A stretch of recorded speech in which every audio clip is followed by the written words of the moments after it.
제가 계속 말씀드리지만 통칙 3이 제일 중요합니다. 통칙 1이야 뭐 거의 상징적인 개념이고 원론적인 내용이기 때문에 우리 관세음표상 품목분류는 호의 용어와 주 규정에 의해서 분류한다. 그게 통칙 1이죠. 그래서 이제 주 내용과 호의 용어에 뭔가 써 있고 그걸 따라 분류하는 게 통칙 1이에요. 그래서 그거는 큰 의미는 없는 거고요.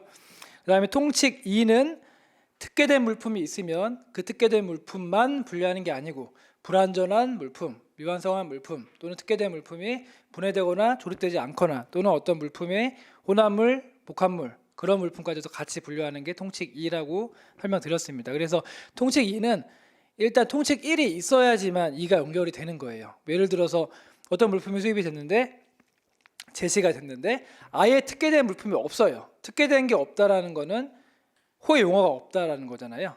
호의 용어에 딱 명시적으로 그 물건이 없다면 통칙 2도 아예 적용될 여지가 없는 거예요. 통칙 2라는 게 1을 확대하는 거니까 그래서 그렇게 좀 이해하시면 되고, 그 다음에 이제 통칙 2라는 거는 보면 본질적인 어떤 A라는 물품과 B라는 물품이 약간 섞여 있거나 뭐 복합되어 있거나 결합되어 있거나 그런 물품인데 둘 중에 하나가 명확하게 주요한 기능이나 주요한 특성을 갖고 있어야 되는 게 분류가 되는데 그게 아닌 물품들이 이제 통칙 3으로 오는 겁니다. 그래서 통칙 3은 가나다가 있고 첫 번째가 이제 구체적으로 표현하는 우선 분류 원칙까지 배웠고 그 다음에 이제 물품명이 종류보다 구체적이다까지 배웠고요.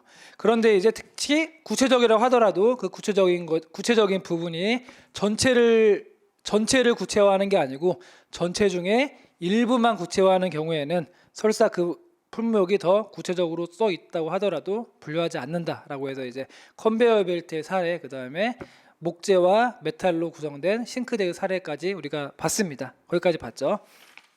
그래서 통칙 3 가의 내용은 규정에는 있지만 뭐 실무적으로 많이 적용되는 경우는 거의 없어요. 그래서 이제 이건 뭐 제가 보기에는 이론적인 내용이기도 하고 이렇게 된 물품 이 통칙 3 가를 준용해서 분류되는 사례가 그렇게 많지는 않습니다. 그래서 책에만 있는 내용이구나 그렇게 보셔도 무방하고요. 어찌됐든 순서대로는 가부터 분류하는 게 맞고요. 그 다음에 이제 오늘부터는 통칙 3 나의 본질적 특성을 보도록 하겠습니다. 제일 중요합니다. 이게 저번에 말씀드렸다시피 대부분 통칙 3 나에 따라서 분류가 되는 거고요. 그 다음에 본질적 특성이라는 게 뭔지 구체적으로 안 나왔어요. 안 나와서 맨날 이것 때문에 싸워요. 누가 싸우냐? 보통 수입할 때 품목분류 문제가 생기기 때문에 수입자는 세금을 안 내는 쪽으로 분류하고 싶어 하고 세관은 세금을 많이 부과하려고 하고, 만약에 세금이 똑같거나 둘 다 없거나 그러면 그 문제가 안 생겨요. 근데 반드시 세금이 크고 낮고 어떤 기준이 있고 그 기준이 대부분 본질적 특성이 뭐냐 그거에 따라서 갈라지기 때문에 항상 통칙 3 나가 문제가 됩니다. 외국이랑 문제도 마찬가지예요. 다 얘 때문에 문제가 돼요. 우리 그 소명 세트 볼 때에도 세 가지 물품이 있었잖아요. 특히 두 번째 특정 요구 조건이라든가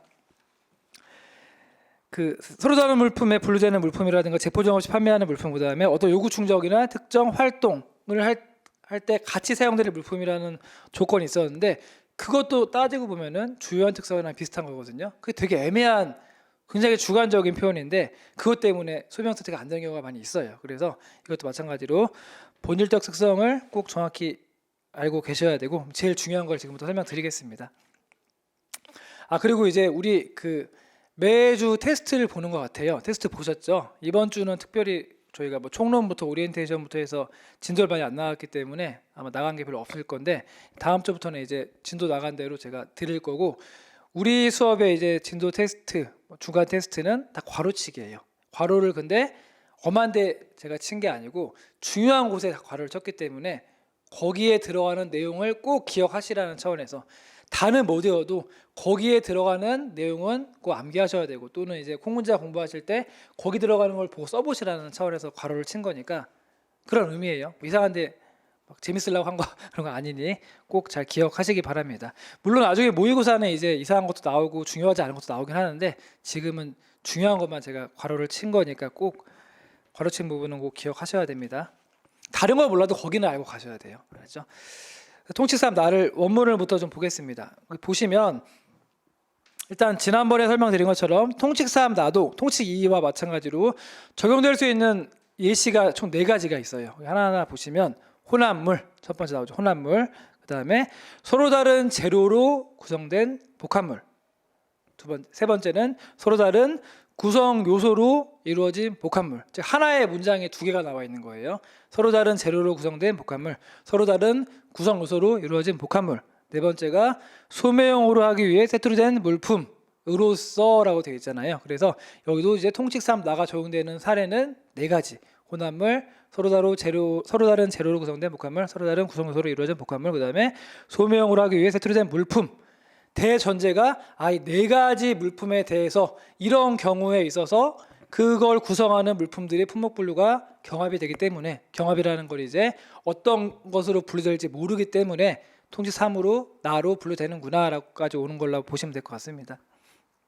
그래서 이제 그 네 가지 꼭 기억하시고, 그런 물품으로서 과목에 따라 제가 앞에서 배웠던 거죠. 구체적으로 표현되는 호가 없거나 또는 있다고 하더라도 구성하는 것 중에 일부에 대해서만 구체적으로 되어 있을 때, 그러면 이제 그거에 따라 분류할 수 없는 거니까 그런 경우에는 이들 물품의 본질적인 특성을 부여하는 재료나 구성 요소로 이루어진 물품으로 보아 분류한다.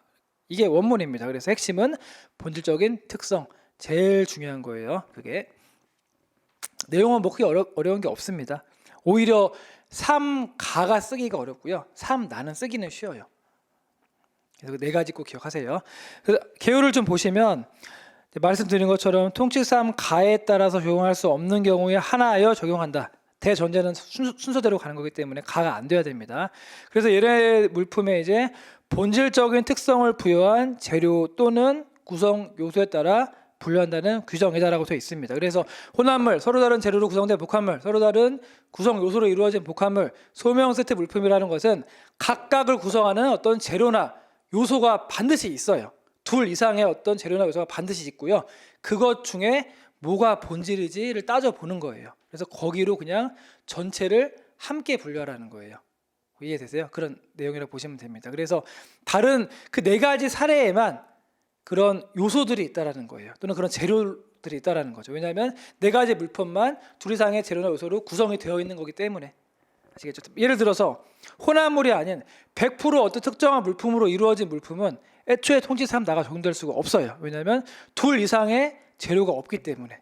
그래서 항상 중요한 대전제가 네 가지가 꼭 서술된 다음에 내용을 쓰셔야 됩니다. 근데 이제 이렇게 생각하지 않으신 분들은 앞에를 빼고 그냥 본질적인 재료부터 쓸 수가 있는 거, 본질적인 특성부터 쓰시는 분들이 계시는데 그렇게 하시면 안 되고 반드시 네 가지의 케이스, 이 상황이 발생할 수밖에 없는 네 가지 물품을 꼭 기억하셔야 돼요. 그러면 이제 본질적인 특성이 뭐냐? 그게 2번 목차고요. 제일 중요한 부분입니다. 여기 내용 별거 없지만 제일 중요합니다.